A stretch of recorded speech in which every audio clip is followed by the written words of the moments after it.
అమెరికాలోని విక్రమ్ బీర్ అనే వ్యక్తి చేసిన బీభత్సానికి మొత్తం మన భారతదేశం అంతా కూడా షాక్ గురైంది. ఎందుకంటే అక్కడ ఉన్నటువంటి మొత్తం భారతీయులందరూ కూడా విస్మయానికి గురయ్యారు. విక్రమ్ బీర్ అనే వ్యక్తి ఒక పెద్ద సంస్థకైతే అధిపతి. వెల్నెస్ లైఫ్ టైం అని చెప్పేసి ఒక మానసిక సంబంధించిన ఒక కంపెనీ స్టార్ట్ చేశాడు ఆయన.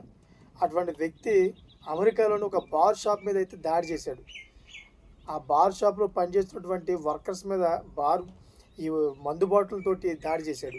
అక్కడి నుంచి ఎస్కేప్ అయిపోవడానికి చాలా కార్లు గుద్దుకుంటూ చాలా రభస్ చేసుకుంటూ వెళ్ళి ఒక ప్లేస్లోని తనకు తానే లాక్ చేసుకొని కారులో ఉండిపోయాడు. ఇదంతా ఇదంతా చూసి ఒకేసారి భారతీయులందరూ కూడా షాక్ గురయ్యారు. ఎందుకంటే అతను ఒక మానసిక సంబంధించిన సంస్థకే అధిపతి.